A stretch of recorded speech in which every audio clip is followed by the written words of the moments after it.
सभी का स्वागत है आपके अपने YouTube चैनल गुरु आज्ञा क्लासेस पर। दोस्तों आज हम बीएसटीसी का इंग्लिश के लिए आपका मॉडल पेपर सॉल्व करने जा रहे हैं, जो कि एक सैंपल पेपर है जिसके अंदर 20 प्रश्न हम यहाँ पर निहित कर रहे हैं। और आप ध्यान रखिएगा, बीएसटीसी का एग्जाम जो 2024 में होने वाला है, जो आपके 30 जून को है, उसके अंदर 20 प्रश्न इंग्लिश के आएंगे जो कि आपके 60 मार्क्स के ले लेंगे। देखिए दोस्तों, किस तरह से पेपर पैटर्न बनता है वो आपको यहाँ पर पता लग जाएगा।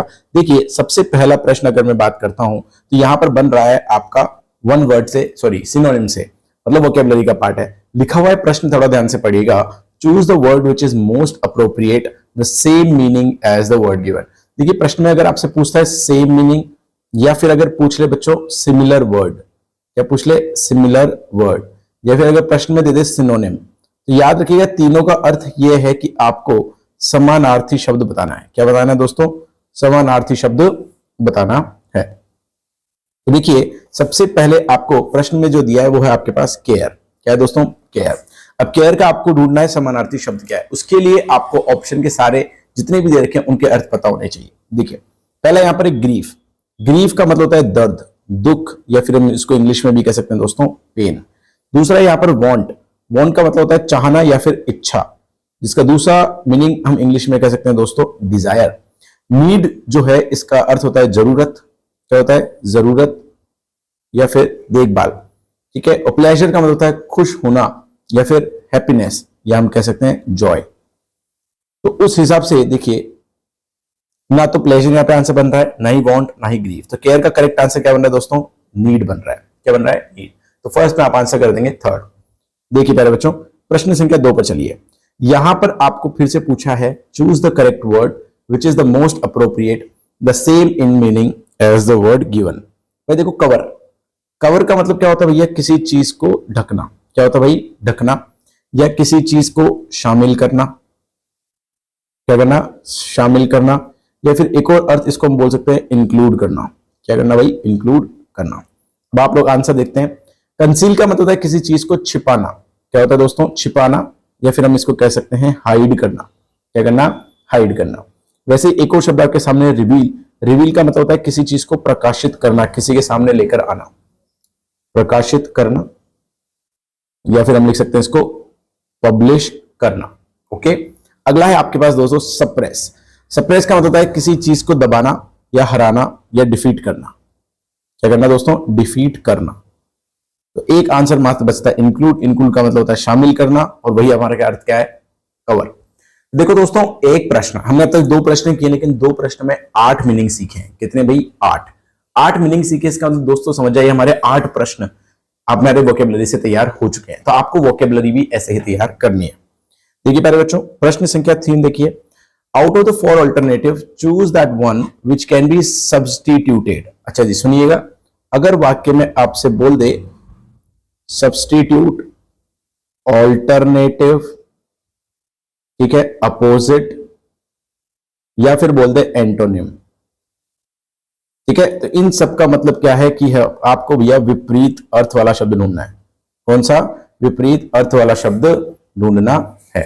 देखिए, science of the races of mankind, बहुत ही बढ़िया प्रश्न है। Science of the races of mankind, कहने का मतलब मैनकाइंड का मतलब होता है मानव जाति। बहुत अच्छे से पढ़ना दोस्तों, है ना? मानव जाति। तो कहने का मतलब मानव जाति का जो विज्ञान है उसे हम क्या कहते हैं। और 4 ऑप्शन है, चारों को अच्छे से समझते हैं। देखिए, इसको एक बार मिटा देता हूं, थोड़ा सा जगह कर लेते हैं अपने पास, ठीक है, बाकी आप एडजस्ट कर लेंगे चारों अर्थ। देखिए, पहला है हमारे पास जीनोलॉजी। क्या बोलते हैं इसको? जीनियोलॉजी, मतलब वंशावली। क्या बोलते हैं इसको? वंशावली। क्या बोलते हैं दोस्तों? वंशावली। कहने का मतलब जब हम किसी फैमिली के बड़े बूढ़े या फिर एंशियंट लोग या पूर्वजों के बारे में बात करते हैं, उसको हम बोलते हैं जीनोलॉजी या जीनियोलॉजी। आई होप आपको समझ में आया होगा। अगला है दोस्तों एपिस्टेमोलॉजी, मतलब मानव ज्ञान की प्रकृति। क्या भैया? मानव ज्ञान की प्रकृति है, जिसे हम कह सकते हैं मीमांसा। क्या कह सकते हैं? मीमांसा। घबराइएगा मत, कलर अलग है पेन का, तो आपको दिक्कत नहीं होगी, ठीक है। इसका हम बोलते हैं थ्योरी ऑफ नॉलेज। क्या बोलते हैं दोस्तों? थ्योरी ऑफ नॉलेज भी कह सकते हैं, थ्योरी ऑफ नॉलेज। एथनोलॉजी, जी हाँ, एथनोलॉजी का मतलब होता है मानव जाति। क्या? मानव जाति का विज्ञान की अगर हम बात करते हैं तो उसको बोलते हैं एथनोलॉजी।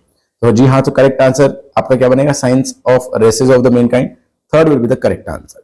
अच्छा, एक ऑप्शन हमारा रह गया दोस्तों जिसे हम कहते हैं सोशियोलॉजी। क्या लिखा हुआ है? सोशियोलॉजी। इसे हम कह सकते हैं दोस्तों समाज शास्त्र। क्या कह सकते हैं प्यारे बच्चों? समाज शास्त्र। मतलब स्टडी ऑफ ह्यूमन सोसाइटी, मतलब इंसान के समाज की सोसाइटल बिहेवियर की अगर स्टडी करते हैं तो उसे हम समाज शास्त्र कहते हैं। देखिए दोस्तों, 3 प्रश्न हमने किए, तीनों ही आपके वोकेबुलरी सेक्शन से हैं, तो वोकेबुलरी सेक्शन अच्छा होना चाहिए। देखिए अगला प्रश्न लिखा है, an underhand device resorted to in order to justify misconduct. देखिए मान ले अंडरहैंड डिवाइस, रिजॉर्ट, रिजॉर्ट का मतलब होता है सहारा लेना। क्या लेना भैया?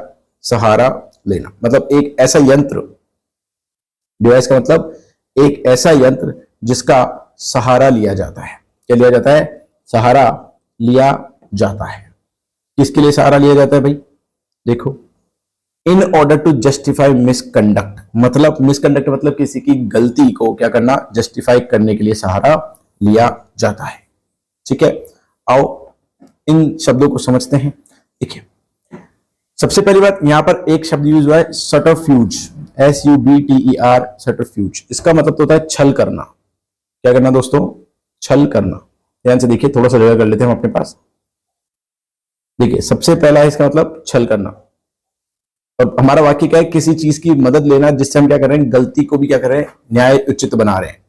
ठीक है, तो सटरफ्यूज का मतलब क्या होता है बेटा? छल करना। ठीक है, और छल करने को और मिसकंडक्ट ये भी एक ही चीज होता है, तो आपका फोर्थ का आंसर फन होगा। लेकिन मैनोवर का अर्थ क्या होता है? मैनोवर का मतलब पैंतरेबाज। क्या होता है दोस्तों? पैंतरेबाज।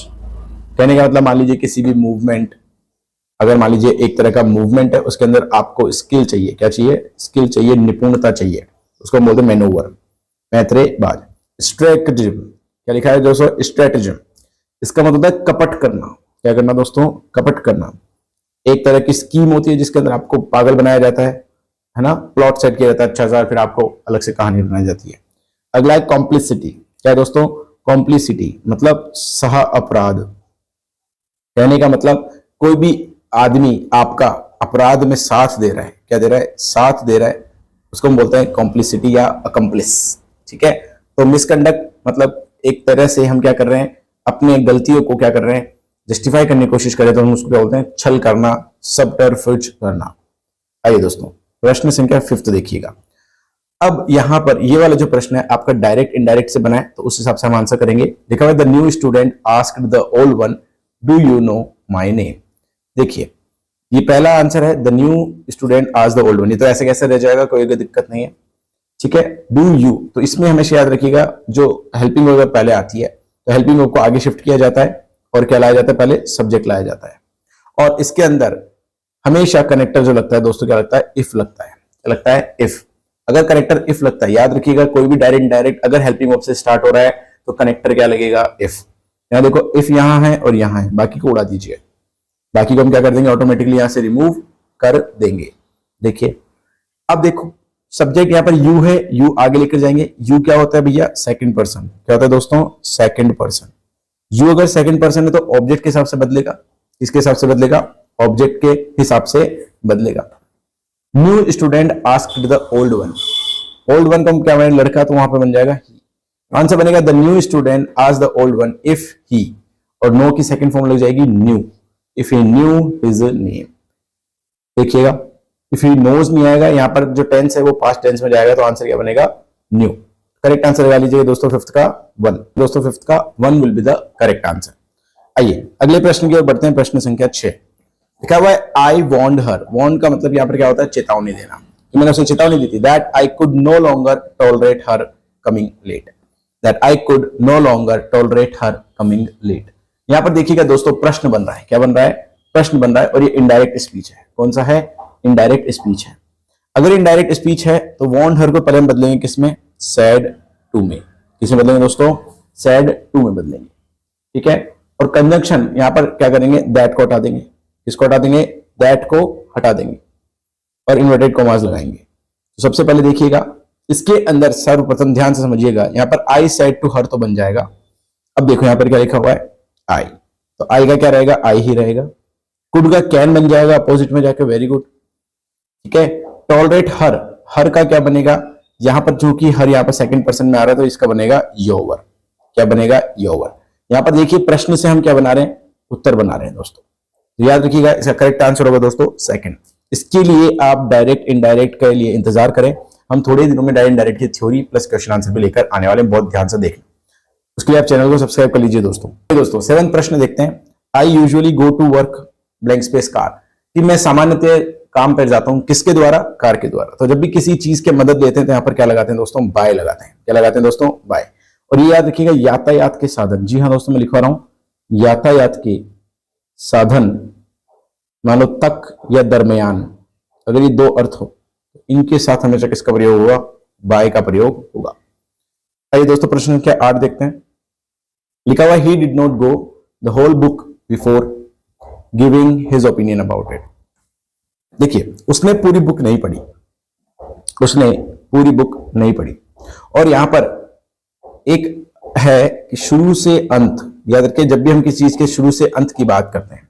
अब पढ़िए, he did not go blank space the whole book before giving his opinion, मतलब उसने बुक के बारे में ओपिनियन देने के पहले उस बुक को स्टार्टिंग से एंड तक नहीं पढ़ा। तो शुरू से अंत के अर्थ में हमेशा क्या लगता है दोस्तों, थ्रो लगता है, THROUGH। ठीक है, देखिए इन टू और अप यहां पर आंसर में नहीं बनेगा दोस्तों। जी हां, अगला प्रश्न देखिएगा, प्रश्न संख्या 9। लिखा हुआ है Sonu climbed the tree blank space around and said water. देखो ये क्लाइंब जो है वर्ब की सेकंड फॉर्म दोस्तों, देखिएगा ध्यान से। अगर ये वर्ब की सेकंड फॉर्म है तो ऑटोमेटिकली हम क्या कह सकते हैं कि यहां पर भी क्या आएगी, वर्ब की सेकंड फॉर्म आएगी। यहां पर सेकंड फॉर्म ना तो लुक है, केवल लुक्ड है, लुक्स भी नहीं है। तो करेक्ट आंसर क्या बन जाएगा 9 का, हमारा सेकंड आंसर बन जाएगा। 10th में देखते हैं, लिखा हुआ है आई blank space my hands when the phone wrong. देखो भाई वाक्य में आ रहा है व्हेन, क्या आ रहा है, व्हेन द फोन रैंग, ये क्या है, वर्ब की सेकंड फॉर्म। देखिए ऐसे वाक्य बनते हैं जब हम बोलते हैं कि यार जब मैं बर्तन धो रहा था उसका फोन आया, मैं टीवी देख रहा था वो आया, जब वो आया मैं खेल रहा था। तो इसमें क्या होता है, एक वाक्य आपका पास्ट सिंपल में होता है और दूसरा वाक्य आपका पास्ट कंटिन्यूअस में होता है जब भी व्हेन लग जाए। तो ऐसे वाक्य में देखिए दोस्तों कि यहां पर लगेगा वॉज वर्ब के साथ ING। क्या लगेगा, ING। अब आप ये सुनिश्चित करें कि आई के साथ क्या लगता है, वॉज लगता है। तो करेक्ट आंसर क्या बनेगा 10th का, 1 will be the correct answer. देखिए प्रश्न संख्या 11 में चलते हैं। जी हाँ दोस्तों, देखिए प्रश्न संख्या 11 कहता है do you Khalistan in God, do you blank space in God. भाई देखिए डू आ रहा है, क्या आ रहा है, डू के बाद हमेशा क्या लगती है, वर्ब की फर्स्ट फॉर्म। ये हमारे कौन से टेंस का रूल है भैया, प्रेजेंट सिंपल टेंस का रूल है। तो उस हिसाब से हम यहां लगाएंगे डू यू बिलीव, ना कि बिलीव्स और बिलीव। तो करेक्ट आंसर 11 का ही बन जाएगा दोस्तों 1। तो आंसर बनेगा do you believe in God, क्या आप भगवान में विश्वास रखते हैं या करते हैं। प्रश्न संख्या 12 देखिए, बहुत ही बढ़िया आर्टिकल से आया हुआ प्रश्न है। मोसे दायन, जो भी नाम लिखा है कोई दिक्कत नहीं, MD याद कर लीजिए। Moshe Dayan was blank space one eyed defence minister of Israel. देखिए इसको पढ़िए, अगर आप देखेंगे ओ आपको दिख रहा है। अब आप बोलेंगे सर जब जिस वाक्य में AEIOU आए तो ये वोवल कहलाते हैं, बिल्कुल उचित बात है, सही है। लेकिन याद रखिएगा आर्टिकल का रूल ये कहता है किसी वाक्य में वोवल हो या ना हो। क्या बोला हमने, किसी वाक्य में वोवल हो या ना हो, परंतु उस वर्ड का जो उच्चारण है, क्या दोस्तों, वर्ड का जो उच्चारण है या साउंड है वो किससे स्टार्ट होना चाहिए, वोवल से, मतलब स्वर से स्टार्ट होना चाहिए। तो आइए इसको देखते हैं। ये ONE लिखा है, इसको क्या पढ़ेंगे आप, वन पढ़ेंगे। इसको व पढ़ोगे तो व तो एक तरह का क्या है, व्यंजन है, ना कि स्वर। तो इसमें एन नहीं लगेगा, क्या लगेगा, एन नहीं लगेगा दोस्तों, क्या लगेगा, ए लगेगा। करेक्ट आंसर याद रखिएगा। 12th का करेक्ट आंसर क्या हो जाएगा दोस्तों, A will be the correct answer. आइए प्रश्न संख्या 13 बहुत ही बढ़िया है। फिर से एक और प्रश्न है आपके पास आर्टिकल की ओर से, देखिएगा। अगर मान लो यहां पर लिखा है फार्मर किल्ड द काउ, क्या लिखा है, फार्मर किल्ड द काउ। ऐसे केसेस में याद रखिएगा, आपको एक नियम सिखा रहा हूं मैं, it's a very important rule. यहां लिख देते हैं नियम, इंपॉर्टेंट रूल, सोच समझ के ना अच्छे सॉल्व कीजिएगा। देखो अगर मान लो कोई भी कॉमन नाउन आ जाए, क्या आ जाए, कॉमन नाउन। कॉमन नाउन क्या होता है, किसी भी व्यक्ति वस्तु स्थान आदि जाति का जो बोध कराए, कॉमन नाउन आ जाए। और उस कॉमन नाउन को अगर एडजेक्टिव में यूज करें, किसमें करें, एडजेक्टिव में, मतलब उसकी विशेषता बताते हुए करें, तो हमेशा वाक्य में द लगता है। क्या लगता है, द। याद रखिएगा the farmer killed the cow, that will be the correct answer. देखिए 14 लिखा हुआ है, ये आपका प्रश्न है दोस्तों डिटरमिनर से। कहां से है? डिटरमिनर से प्रश्न है। देखिए, blank space towns in India have public libraries. अब आप बताइए, हम कह रहे हैं कि कुछ लाइब्रेरी कुछ ऐसे कस्बे हैं जहां पर इंडिया के अंदर पब्लिक लाइब्रेरी क्या है। क्या हम कह सकते हैं कि बहुत सारी है? ये बहुत न के बराबर है, बिल्कुल न के बराबर है पब्लिक लाइब्रेरी। तो देखिए, ऑल नहीं लगेगा। जहां पर जब भी किसी चीज को हम गिन सकते हैं, क्या है, गिन सकते हैं या संख्यात्मक हो, तो हमेशा याद रखिएगा हम फ्यू का प्रयोग करेंगे। क्या करेंगे? फ्यू का। और अगर न के बराबर या नेगेटिव सेंस में हो तो हमेशा फ्यू का प्रयोग होगा, और ए फ्यू का प्रयोग पॉजिटिव सेंस में होगा दोस्तों। इसमें होगा प्यारे बच्चों पॉजिटिव सेंस में। तो उस हिसाब से यहां पर फ्यू लगेगा, एफ यू नहीं लगेगा, लिटिल अनकाउंटेड में आता है। याद रखिएगा 14 का आंसर बन जाएगा फ्यू। 15 देखते हैं, friends he has are poor. मतलब जितने भी उसके दोस्त हैं, जितने भी उसके पास दोस्त हैं, सभी क्या हैं? गरीब हैं। क्या है भाई? गरीब हैं। तो याद रखिएगा परिवार, दोस्त को हम काउंट कर सकते हैं तो फ्यू बनेगा, बिल्कुल सही है। लेकिन ये बोल रहा है जितना है उतना। तो जब भी ऐसे वाक्य में अर्थ बने कि जितना हो उतने के अर्थ में आए, तो हमेशा याद रखिएगा द फ्यू लगाएंगे दोस्तों। क्या लगाएंगे? द फ्यू लगाएंगे। याद रखिएगा इसको। चलिए जी, बहुत आसान है, बहुत ही बढ़िया प्रश्न है। अगला प्रश्न देखते हैं, ये आपका है पैसेज। जी हाँ, क्या ये? पैसेज। पैसेज के प्रश्न थोड़े आराम से सॉल्व कीजिएगा, पैसेज आपको ध्यान से पढ़ना पड़ेगा। आइए मैं आपको इस पैसेज को बहुत अच्छे से पढ़ के समझा देता हूं। देखिएगा, लिखा है the system of capitation fee is more wide spread in southern state. कहने का मतलब कैपिटेशन फी जो है ये कहां ज्यादा फैला हुआ है दोस्तों? दक्षिण के राज्यों में। और स्पेशली कहां की बात की है? कर्नाटक की। तो जहां की बात की उसको अंडरलाइन कर लीजिए। और जहां पर ये क्या बन चुका है? एक सोर्स ऑफ मनी बन चुका है, और पॉलिटिशियन के लिए पावर का सोर्स भी बन चुका है। जबकि कर्नाटका में जो कानून है वो ये कहता है कि कैपिटेशन फी, या मान ली इलेक्शन वगैरह लड़ने के लिए आप क्या पैसा वैसा चंदा वंदा पार्टी फीस इकट्ठी नहीं करोगे, वहां पर क्या ये एक अपराध माना गया है। कॉग्निजेबल ऑफेंस का मतलब दोस्तों क्या होता है? अपराध होता है। ठीक है। फिर भी वहां पे प्राइवेट कॉलेज जो है, क्या है? प्राइवेट कॉलेज ने क्या किया? खुशी खुशी, मेरिली का मतलब दोस्तों होता है खुशी खुशी, वो क्या कर रहे हैं? आज आप जानते हो बहुत ज्यादा पैसा मांगते हैं स्टूडेंट से। तो स्टूडेंट एडमिशन लेने जाता है तो उसको बोलते हैं भैया डोनेशन देना पड़ेगा। क्या देना पड़ेगा? डोनेशन। ठीक है। तो बहुत सारे स्टूडेंट जो बाहर से आते हैं, हेलिंग का मतलब होता है आना, बाहर से आ रहे हैं, उनको काफी ज्यादा पैसा देना पड़ता है। जबकि ये कह रहे हैं कि कर्नाटक की जो गवर्नमेंट है, क्या उसने डिसाइड किया है कि सभी लोग सुप्रीम कोर्ट की डायरेक्शन को फॉलो करेंगे।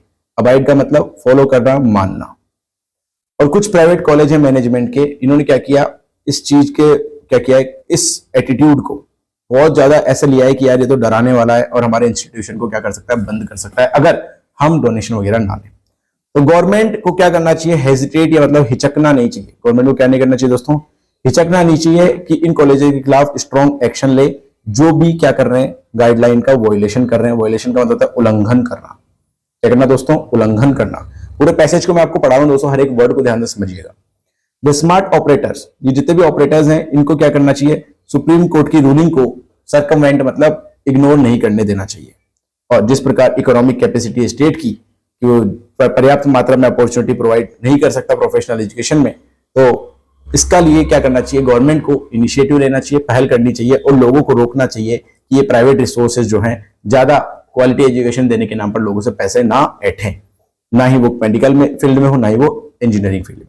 लेकिन जो गरीब लोग हैं, क्या गरीब लोग हैं, और लिखा हुआ है interest of poor but meritorious, जो गरीब है लेकिन बहुत अच्छे, हम कह सकते हैं अच्छे खासे मेरिट में आने वाले बच्चे हैं, पढ़ने वाले बच्चे हैं, इनको हम प्रोटेक्ट नहीं कर सकते हैं इन प्रोफेशनल एजुकेशन, क्योंकि ये मात्र किन के लिए अवेलेबल है? जो ज्यादा क्या दे सकता है? पैसा दे सकता है, रुपए दे सकता है। ठीक है, बहुत ही अच्छा पैराग्राफ था दोस्तों। आइए प्रश्न संख्या 16 को समझते हैं। What should be the suitable title of the passage. देखिए दोस्तों, सुटेबल टाइटल पूछा है, तो ये किसके बारे में बात की थी? कैपिटेशन फी के बारे में, और बात की गई थी इस पूरे सिस्टम के बारे में। तो कंडीशन ऑफ एजुकेशन नहीं बोलेंगे, इंडियन एजुकेशन सिस्टम नहीं बोलेंगे, हम बोल सकते हैं सिस्टम ऑफ कैपिटेशन फी। ये देखिए मात्र आपके पैसेज में से ही आंसर बना है डायरेक्ट।